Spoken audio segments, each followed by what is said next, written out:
Jeg vil fortælle lidt om, hvordan vi laver en skabelon til en motiveret ansøgning, og hvordan vi laver en motiveret ansøgning. Vi har tidligere haft fat i de elementer, der skal indgå i sådan en motiveret ansøgning. Men vi starter ud med at lave en skabelon, og til det formål, der finder vi et nyt Word-dokument.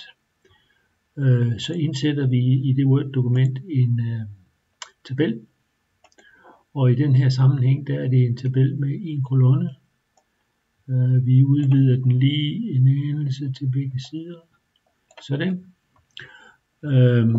Og i hver af de her felter hernede, der fylder vi så forskellige tekster ind.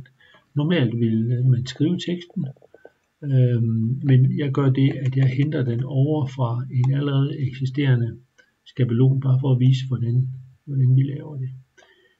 Vi går altså ind og vælger indledningen på skabelonen, Ctrl+C, og tager det med over. Det kunne så også være, at du har lavet det i et Word-dokument, og så tager du det med over.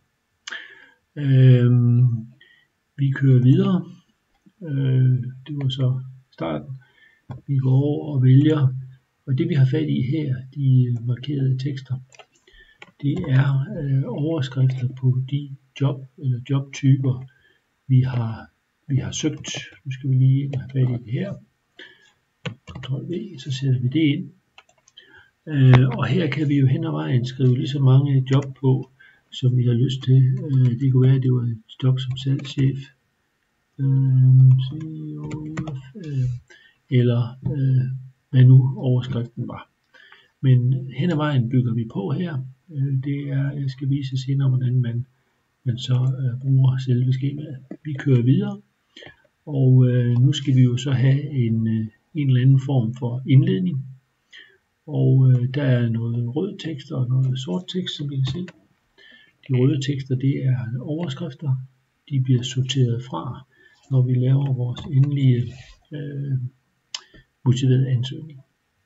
Men den antyder eller angiver, hvad type af indledning vi skal have. Det her indledning vi skal have, det er for et netværksmøde.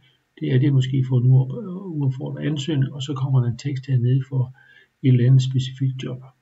Og der kan man jo hele tiden, hvis der sker ændringer i det man vil skrive, jamen så får man jo ændringerne ind og laver nogle nye indledninger. Vi kører videre hernede, nu skal vi til ind og have fat i noget indhold, som vi har talt om på kurset. Ja, så skal vi jo have beskrevet i hvert fald maks 4 punkter, som er områder, som står anført, eksempelvis hvis det er en jobannonce i jobannoncen, eller hvis det er en uopfordret annonce, så har vi været inde og kigge på firmaets hjemmeside, og hvis vi søger et specifikt job, så har vi jo nok også noget erfaring i, hvad udfordringen kan være for det enkelte job.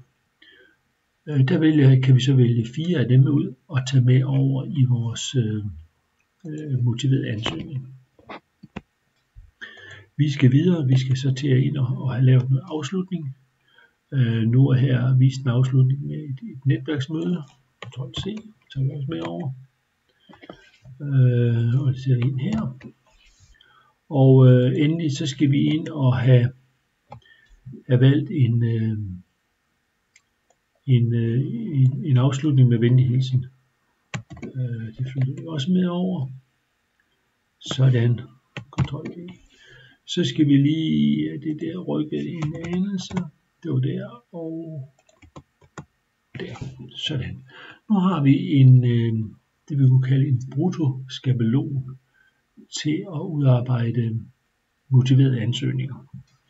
Og det vil sige, at jo flere job vi søger, jo lettere bliver det at lave en målrettet motiveret ansøgning til et givet job. Og det vil jeg så prøve at vise, hvordan vi gør. Men vi har altså en skabelon her, og det er vigtigt, at vi deler den ind i, laver den her tabel, fordi det gør, og det vil I kunne se nu, det gør jo, at når man fjerner tekster, så rykker alt det andet på plads stille og roligt. Men lad os nu antage, og nu tager vi så et fuldstændig tilfældigt job. Lad os antage, at vi vil takke for et netværksmøde. Så går vi selvfølgelig ind og fjerner specifikt job. Vi fjerner de 2 andre her, og tilbage har vi et netværksmøde. Overskriften skal vi også have væk, fordi det er kun som vejledning til, at vi kan komme videre. Men her har vi en eller anden form for indledning til specifikt job. Og det vil sige, at nu fjerner vi så de andre ting.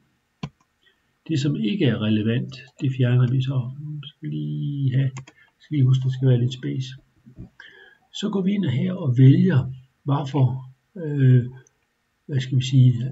4 emner vi vil fokusere på i forbindelse med det netværksmøde, vi har holdt. Og lad os nu bare sige, at de 2 første her, de ryger ud. Jamen det er jo så dejligt nemt. Tilbage står forandring. Vi kan sige, at hvad ryger mere ud? Strategi og overblik. Det kunne være, at manuel menuplanlægning, den ikke skulle ind her. Vi skal lige have det med her. Det vi ikke skal have med, skal vi lige tage den. Så har vi, gå foran forhold til kunderne. Jeg tror vi sådan der. Vi skal lige have det fjernet her. Og det er så den nede ved payoffen, kunne vi kalde det. Og så endelig med venlig hilsen. Nu har vi altså lynhurtigt strikket en motiveret ansøgning sammen. Og nu skal vi lige have det til at se en anelse pænere ud. Og det gør vi her ved at gå ind og fjerne rammerne. Sådan. Så er de væk. Og nu skal vi lige have kigget lidt på, er det disponeret pænt hen over siden? Nej, der kunne måske godt lige være lidt space her. Og jeg tror faktisk også, at vi laver lidt space her. Og det gør vi også her. Sådan. Lige pludselig så står vi altså med en motiveret ansøgning. Vi har lige glemt her, at vi måske skal have sat en ny dato ind. Det kan vi da gøre. Januar 2021. Sådan. Lynhurtigt har vi lavet en motiveret ansøgning eller et opfølgning på et netværksmøde eller en uopfordret ansøgning, som vi hæfter sammen med CV'et. Som vi har talt om på kurserne, de foregående møder, så er det vigtigt, at vi kobler den motiverede ansøgning sammen med CV'et i et bilag, for på den måde at sikre os, at det første læseren får øje på, det er de der 4 overskrifter, som de jo enten kender fra jobannoncen, eller som man har siddet og talt om dem i forbindelse med netværksmøder, eller som de måske kender, fordi man sender en uopfordret ansøgning. Her er motivationen for, hvorfor eller hvordan man har håndteret og arbejdet med forandring, hvordan man har håndteret med strategi og salgsudvikling og overblik og forhold til kunderne osv. Det var den måde, vi bruger den motiverede ansøgning på, og I kan se, at vi kan lynhurtigt lige komme tilbage igen. Det, der er vigtigt, det er, at vi har et dokument, som når vi skal skrive, så tager vi en kopi af den brutto motiverede ansøgning. Den tager vi ud, og det er den, vi så retter i, og så kobler sammen med, CV'et. Og jeg skal også prøve her i en anden lille video vise, hvordan vi så arbejder på tilsvarende vis med CV'et i skabelonmæssig sammenhæng.